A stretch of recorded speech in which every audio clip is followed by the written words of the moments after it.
Good morning again. So our topic for today is Module 6B, which is the remainder theorem. So objective natin for today is to use the remainder theorem to determine the remainder when a polynomial p of x is divided by x minus c. Okay, so umpisan muna natin sa ating review. So evaluate the following expressions below with indicated values of x. So, what if meron tayong mga value ng x dito? So, substitute lang natin yung ating x. So, kung x natin ay 3, so that is 3 cube. Kasi substitute lang natin yung 3 dun sa x. So, therefore, the answer is 27. Okay? Now, paano naman pag ang x natin ay 1? So, 1 cube, so that is 1 cube is equal to 1. And then we have negative 2 cube is equal to negative 8. Okay? Now, 2x minus 1. So, what if x is equal to 0? So, palitan daw natin to ng 0. So, we have 2 times 0 minus 1. So, that will become 2 times 0 is 0 minus 1. So, therefore, the answer is negative 1. So, yan ang ating answer. Okay. How about if x is 2? So, 2 and then substitute 2 dun sa x natin and then minus 1. So therefore, that is equal to 2 times 2 is 4 minus 1, that is equal to 3. So therefore, the answer is 3. How about if x is equal to 5? So 2, ito yung 2, and then substitute lang natin yung value ng x, which is 5. So times 5 and then minus 1. So equal to 2 times 5 is 10 minus 1, so that is equal to 9. So that is our answer. Okay, punta naman tayo sa ating number 3. So what if our x is negative 1? So palitan daw yung lahat ng x ng mga value na ito. So ang x natin sa una, what if x is equal to negative 1? So we have negative 1 squared plus 1. So equal yan sa negative 1 squared is positive 1. And then plus 1. So ang ating answer is positive 2. Yan ang ating answer. What if our x is 1? So we have 1 squared plus 1. So magiging 1 plus 1. So the answer is 2. How about if our x is 2? So we have 2 squared plus 1. So 2 squared is equal to 4 plus 1 is equal to 5.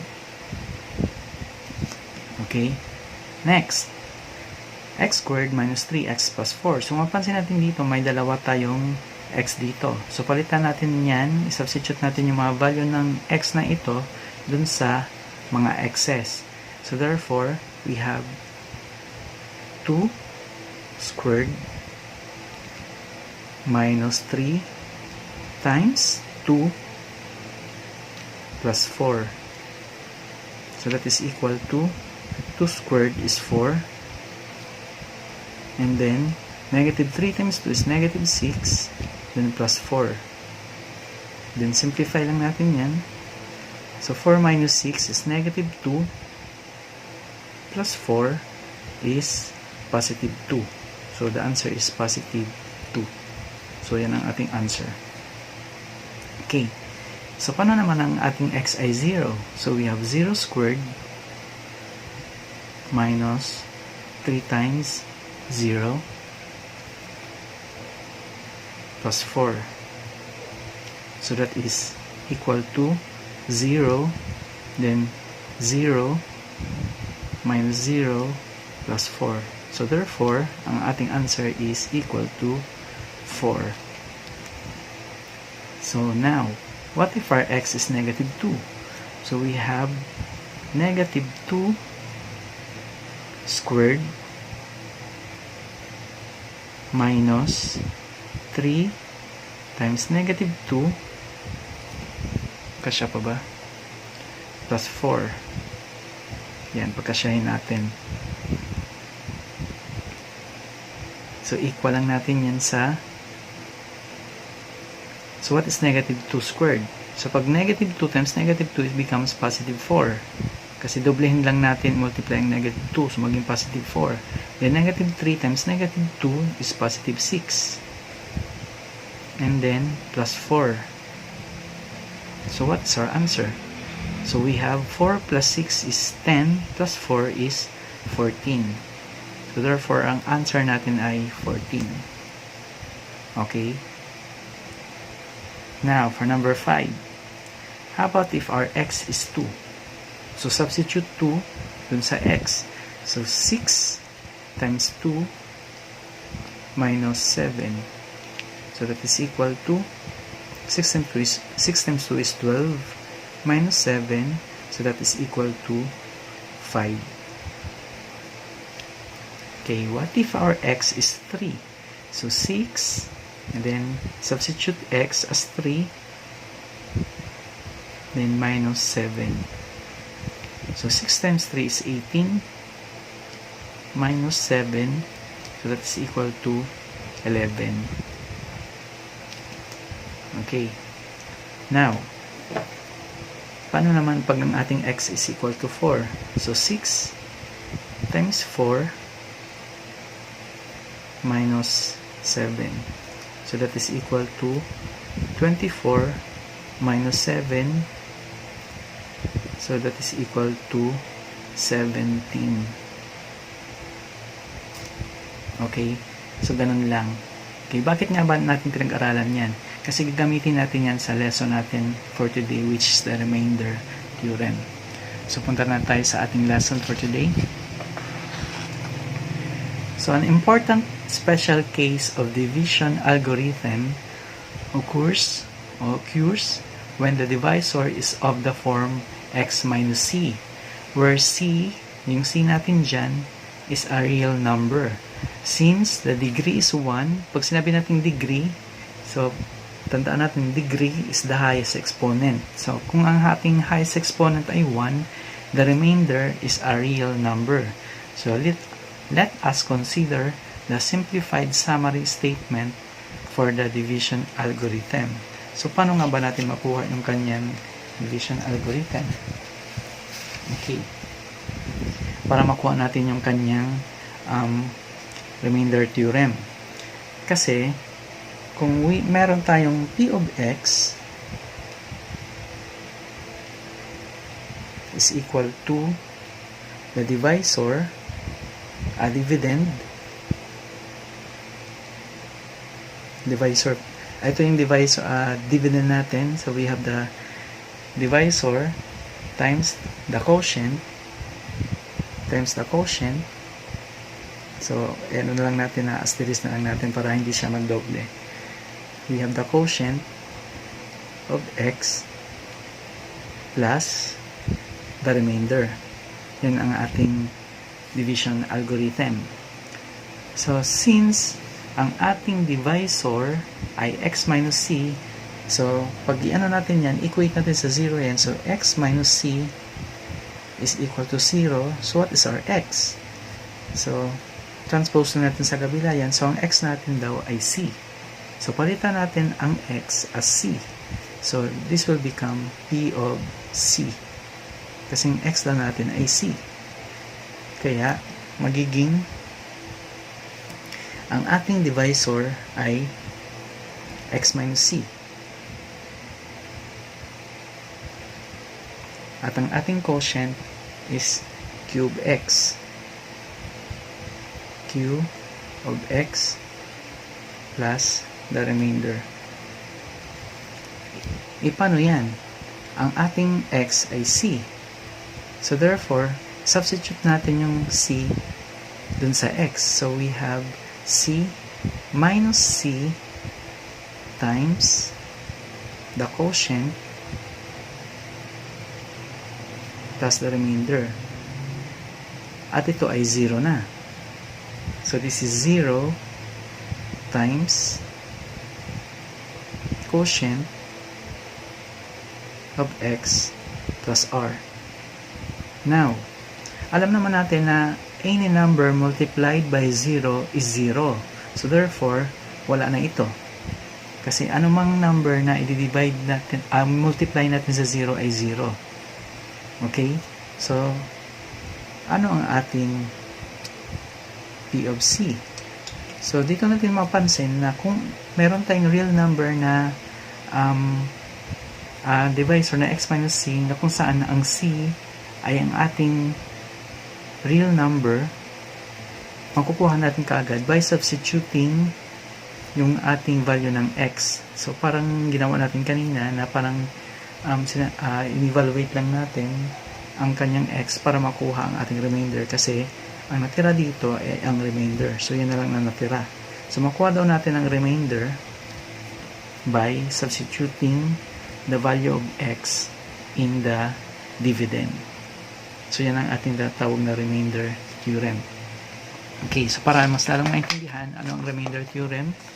So, if a polynomial p of x is divided by x minus c, then, so anong ginawa natin dyan? So, parang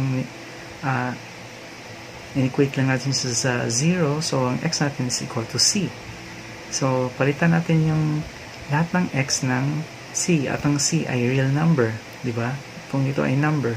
So, then, the remainder r is equal to p of c. Kaya sa maging p of c is equal to r. So, yan ang tinatawag natin na remainder theorem. So, ano ang mga steps? So, step natin, step 1, set the divisor x minus c into x is equal to c. So, parang in-equate natin siya into 0 and then transpose natin yung c sa kabilang side. Step 2, use the value of x in step 1 and substitute in all the x's in the given polynomial. So, kagaya ng ginawa natin kanina sa review. So, lahat ng x ay ating papalitan. Kaya natin na-review yan kasi yun ang magiging topic natin ngayon. And then number 3 is to simplify to obtain the answer. So, ibig sabihin nun, kung anong makukuha nating answer do, yun ang ating remainder. Nakuha ba? Okay, now, punta tayo sa ating example. Determine the remainder if p of x is equal to x squared minus 3x plus 1 is divided by x minus 2. So, paano kaya kung subukan muna natin siya by synthetic division? So, pag synthetic division natin yan, so we have, nagawa muna tayo ng kabaliktaran na divide, and then, ito, para lang, pag in-equate natin sa 0 yan, para lang natin binago yung kanyang sign. So, magiging positive 2 na yan. So, maging positive 2. And then, tingnan natin kung descending ba yung kanyang exponent. And then, kukunin natin ang kanyang numerical coefficient. So, we have 1. And then, negative 3. And then, 1. Kasi complete naman siya, x squared, meron tayong x, and then the constant. Then, maglagay tayo ng line. Bring down 1. Yan ang ating synthetic division. Multiply. 1 times 2 is 2. So, negative 3 times 2 is negative 1. And then, negative 1 times 2 is negative 2. And then, 1 minus 2 is negative 1. So, we have our remainder, which is negative 1. Kasi, ang nasa last dito is what we call our remainder. So, paano paggagamitan natin yan ng remainder theorem? So, sa remainder theorem, diba sabi natin, ito ay equate natin sa 0. So, x minus 2 is equal to 0. So, what is the value of x? Yung x natin is positive 2. So, yan yung ating x. Parang kagaya niyan. So, lahat daw ng x ay papalitan natin ng 2 dito. So, therefore, we have p of 2 is equal to, lahat ay papalitan natin ng 2. So, we have 2 squared minus 3 times 2 plus 1. Simplify. 2 squared is 4. Then, negative 3 times 2 is negative 6 plus 1. Now, what is our remainder? If we have to divide it by x minus 2. So, kaya siya tinatawag na p of 2. Kaya, 4 minus 6 is negative 2 plus 1 is negative 1. So, this is our remainder. Kaya siya tinatawag na remainder theorem para makuha natin kaagad. So, pwede natin gagamitin ng remainder theorem para makuha ang remainder, or pwede ka naman gumamit ng synthetic division para makuha ang remainder. So, nasa iyo yan kung saan ka mas dadalian. Okay? Kasi, ang remainder theorem ay mas madali siyang kunin paano pag ang ating degree ay masyado ng malaki. So, pag ito kasi, madali natin makuha ang kanyang synthetic division kasi maiksi lang naman siya. Pero paano pag halimbawa x raised to 100 na? So isulat pa ba natin yung lahat ng kanyang mga literal coefficient, gagamitin natin ang synthetic? Hindi na, diba? Kasi kung 100 yan, ang dami niyan. So kung ganun ang case, huwag natin gumamit ng synthetic division. So para pag ang tinanong ay find the remainder of, halimbawa magbigay tayo ng example so determine the remainder if p of x is equal to x raised to 100 minus 1 is divided by